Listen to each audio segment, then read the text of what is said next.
Yo yo, what's up, bonjour à tous et bienvenue sur le podcast Cardano français, le seul podcast qui vous donne toute l'information sur votre blockchain préférée. Quentin, aka Mr. Q, sera votre hôte pour toute la durée de l'émission. Mais avant de commencer, laissez-moi vous parler de Crypto Suprême, sponsor numéro 1 du podcast Cardano français. Crypto Suprême est le site internet où vous pouvez vous procurer tous les articles Cardano, Emurgo et IOHK. Que ce soit des vêtements, des pièces de collection ou des articles de bureau, vous trouverez sur le site cryptosupreme.net les meilleurs produits, les meilleurs prix et le meilleur service.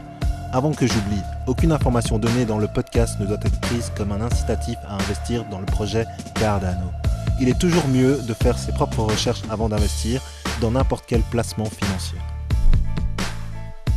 Bonjour à tous et bienvenue sur le podcast Cardano français.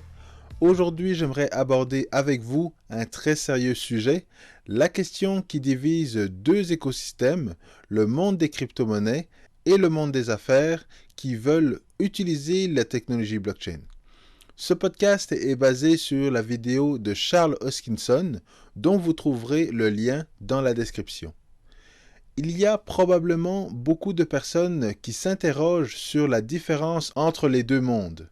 Les entreprises pensent que les crypto-monnaies sont pour monsieur et madame tout le monde et que la blockchain est une business pour les professionnels en informatique. La vérité est un peu plus complexe. Il y a quelques semaines, J.K. Rowling demandait sur Twitter ce qu'était Bitcoin. Et une simple question a généré un tsunami de réponses moins claires les unes après les autres. Une erreur de débutant selon moi, parce que les médias sociaux ne sont pas le meilleur endroit pour comprendre Bitcoin, les crypto-monnaies et la blockchain. C'est la raison pour laquelle j'ai commencé à m'y intéresser, à m'instruire et à donner des conférences. Tout cela pour m'assurer de donner la bonne information sur cette innovation technologique et le meilleur moyen d'apprendre, c'est d'enseigner. Dans la prochaine année financière, vous allez entendre parler de Bitcoin, des crypto-monnaies et de la blockchain. J'espère que ce podcast sera pour vous une référence afin que vous puissiez dissocier le vrai du faux et que vous puissiez mieux comprendre les différents concepts avant de vous lancer dans l'aventure. Alors le podcast s'intitule « De Bitcoin à la blockchain », c'est pourquoi il faut commencer par la genèse. C'est quoi Bitcoin ? Bitcoin est une expérimentation qui a débuté en 2009 par Satoshi Nakamoto. C'est le grand mystère de Bitcoin. Personne ne connaît son créateur et vous allez comprendre pourquoi le fait de ne pas savoir qui est le créateur de Bitcoin est important. Donc Bitcoin est né d'une relation entre la passion et la frustration des systèmes économiques. Les Bitcoin maximalistes sont les personnes qui pensent que Bitcoin est la seule crypto-monnaie et que tout le reste est une arnaque. Et selon eux, les devises comme le dollar, l'euro et la livre sterling ne sont pas du vrai argent. Ce sont des promesses qui réconfortent ou inquiètent les gens sur l'économie d'un pays.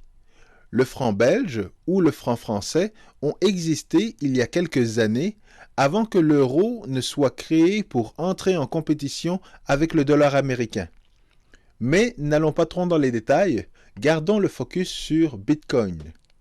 Donc Bitcoin est l'expérimentation dont l'objectif est de créer une forme de valeur qui serait supérieure à l'or. Et c'est la fondation de tout système économique.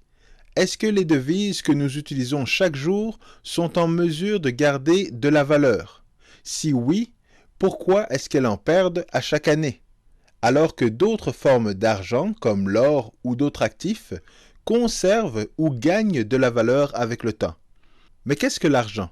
L'argent doit répondre à 3 éléments fondamentaux. Cela doit être une unité de mesure pour des biens et des services. Une baguette va coûter $1 et un changement de pneu peut coûter $30. C'est extrêmement important que le prix ne change pas trop pour que ce ne soit pas trop volatile, afin que l'on puisse planifier notre budget et faire confiance à l'unité de mesure qu'est la devise.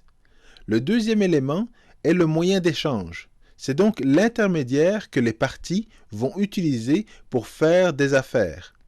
Tout le monde est prêt à échanger un bien ou un service contre des dollars ou des euros. Et le vrai argent doit être en mesure de garder sa valeur, parce que si du jour au lendemain, vous n'étiez plus en mesure d'acheter du pain avec 1 euro, ou que vous devriez avoir du jour au lendemain 2 fois plus d'argent pour payer votre loyer, cela serait plutôt inquiétant. Dans le même ordre d'idées, certaines personnes préfèrent les marques comme Toyota ou Honda parce qu'elles gardent une bonne valeur de revente, et l'argent doit fonctionner de la même manière. Donc ces 3 éléments, valeur de refuge, moyen d'échange et unité de mesure, sont des fondamentaux et en anglais on parle de sound money. Par la suite, il y a des éléments de deuxième niveau, comme la facilité d'utilisation. Avec Internet, je peux acheter des biens partout dans le monde, mais cela devient difficile d'envoyer des lingots d'or en Chine pour acheter un skateboard électrique. À un deuxième niveau, l'argent doit être indissociable, ce qui veut dire que 2 billets de 100 $ doivent être équivalents. Si l'un des billets commence à avoir plus de valeur que l'autre, cela devient un problème, et cela peut être positif ou négatif. Mais de manière générale, on veut utiliser n'importe quel billet ou n'importe quelle pièce de monnaie pour acheter un bien ou un service. Donc l'argent peut avoir plusieurs formes. Cela peut être des air miles, un chèque, une devise, des pierres précieuses, mais dans chacun des cas, ils doivent respecter les caractéristiques de base qu'est l'unité de mesure, le moyen d'échange et un actif qui garde sa valeur. En plus des éléments de base, ils doivent être en mesure d'être indissociables, faciles à utiliser et durables dans le temps. Malheureusement, il y a un 3e niveau en lien avec l'argent. Les concepts de 3e niveau sont l'inflation, le crédit et la quantité d'actifs. Dans le contexte du COVID-19, nous avons donné beaucoup d'argent à la population et aux entreprises. Les gens vivent sur leur carte de crédit et pas sur leurs économies. Et dans le passé, la combinaison des deux a créé des récessions qui ont duré des années. Tout cela nous amène à Bitcoin, dont le créateur propose une expérimentation pour régler le problème de l'argent géré par le gouvernement et les banques centrales. Donc d'une certaine manière, le processus est centralisé. Et il a créé un protocole décentralisé où plusieurs personnes peuvent avoir leur mot à dire. Dans le même ordre d'idées, lorsque je veux acheter quelque chose sur eBay ou Amazon, j'utilise les services d'un tiers parti qui est Visa, Mastercard ou PayPal. Et essayez d'acheter quelque chose sur Internet sans utiliser l'une de ces 3 compagnies, et si vous réussissez, partagez-moi votre expérience dans les commentaires ci-dessous. Le problème est que plus de 6 milliards de personnes dans le monde ne sont pas en mesure d'utiliser les services de PayPal, Visa ou Mastercard, parce que cela requiert un compte en banque, alors que l'argent liquide vous permet d'obtenir un bien ou un service. Donc les 2 questions à 1 million de dollars sont comment créer de l'argent sur Internet et comment les gens peuvent avoir confiance en cet argent. Et ce sont 2 problèmes très différents. Créer de l'argent sur Internet est très facile.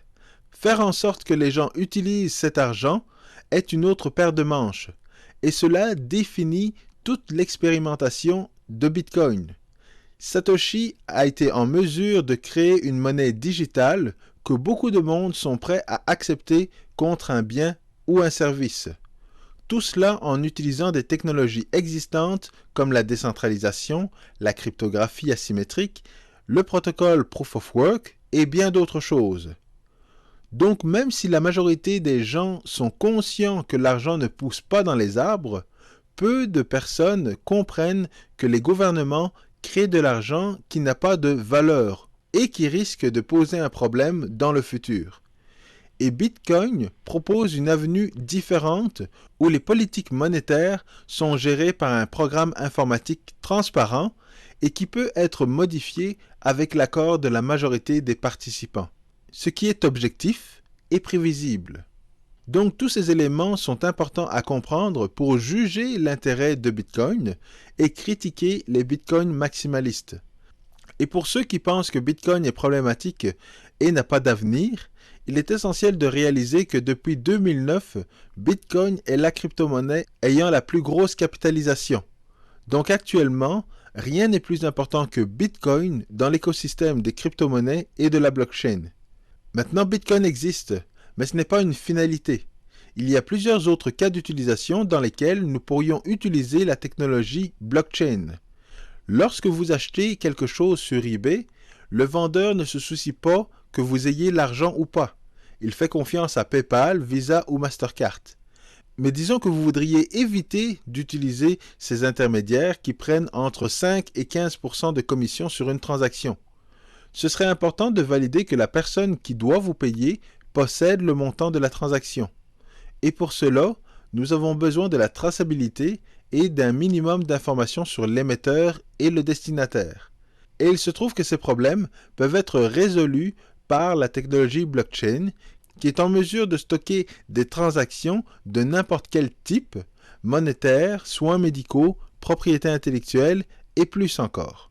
La blockchain permet de garantir que la transaction est valide, ce qui veut dire qu'une personne était en possession d'un bien, que le transfert s'est bien déroulé et que le destinataire est maintenant le nouveau propriétaire du bien. Et tout le monde est en mesure de vérifier l'information, donc il est possible d'effectuer un audit 100% anonyme. Et cela est possible grâce à la blockchain qui est née du fruit du Bitcoin. Parce qu'à partir du moment où un événement est inscrit sur la blockchain publique et décentralisée, personne ne peut modifier l'information. Cela devient un fait et certaines personnes vont argumenter qu'il pourrait y avoir des erreurs, et c'est vrai. Mais toute erreur a une explication. Donc on peut tout à fait vivre avec des erreurs dans un registre non modifiable. Lorsqu'on prend du recul, on réalise qu'il est possible d'utiliser la blockchain pour différentes situations dans le monde. Et c'est ce qui nous amène à la business de la technologie blockchain qui est encore toute nouvelle et peu adoptée dans le monde. Comme premier cas, prenons la santé. Le COVID-19 nous a plongé dans une problématique que nous n'avons pas pu anticiper en termes de matériel médical. Combien avons-nous besoin de masques et de matériel opératoire? Où se trouve-t-il? En Ontario ou en Nouvelle-Écosse? Combien de médecins spécialistes, d'infirmières ou de volontaires avons-nous à notre disposition et où devons-nous les envoyer pour être plus efficaces? Toutes ces questions auraient pu être répondues en termes de minutes et vérifiées grâce à la technologie blockchain et les contrats intelligents. Tout simplement parce que la technologie blockchain permet d'avoir une seule source de vérité lorsqu'on a plusieurs entités qui se partagent la même information. Pourquoi devrions-nous avoir une entité responsable de conserver notre information? Pourquoi ne pas avoir une chaîne de blocs partagée par plusieurs entités auxquelles la population aurait accès pour valider certaines informations? Cela pourrait être également utilisé pour le budget. Lorsque le gouvernement alloue un budget pour l'éducation, la santé, le tramway ou un troisième lien, la population devait être en mesure de suivre où s'en va le financement. Et en cas de pandémie, certains budgets auraient pu être transférés pour acheter de l'équipement médical ou du matériel informatique pour les écoles. Avec la technologie blockchain, on peut facilement faire le suivi des transactions, faire l'audit complet de tout ce qui s'est passé, parce que les blockchains publiques permettent la transparence, l'anonymat et la sécurité de l'information. Les contrats intelligents permettent de gérer les imprévus en automatisant certaines règles prévues dans un contrat papier ou dans une loi. Donc lorsqu'une personne nous dit que nous avons débloqué des fonds ou que nous avons transféré le budget d'un projet à un autre, il pourrait être facile pour un tiers parti d'auditer les informations. Et l'industrie de la blockchain ne fait que commencer. Et la population commence à expérimenter certains aspects de la blockchain comme la décentralisation. Au lieu d'être tous réunis dans le même édifice, nous faisons du télétravail. Ce qui était difficile de faire avant est aujourd'hui la norme. Et vous allez entendre bien plus de notions qui sont propres à la blockchain et qui vont ressortir dans nos habitudes post-Covid. comme la transparence, l'immutabilité des données, la globalisation, la résistance à la censure et bien plus. La technologie blockchain va changer la manière dont nous vivons et chaque événement impactant le monde entier va accélérer la nécessité d'intégrer cette technologie au système actuel. Vous voulez être certain que les stocks de matériel médical sont à jour? Intégrez la blockchain au système de santé. Vous voulez être sûr que les produits que vous achetez à l'épicerie sont vraiment des produits du Québec? Intégrez la technologie blockchain à la chaîne d'approvisionnement. Vous voulez que Facebook et Google arrêtent de suivre toutes vos activités sur Internet? Arrêtez d'utiliser Facebook et Google. La technologie blockchain n'est pas la solution à tout, mais c'est une technologie qui vaut la peine d'être comprise parce qu'elle permet de répondre aux deux questions suivantes. Qui est en charge de votre vie et qui contrôle votre vie?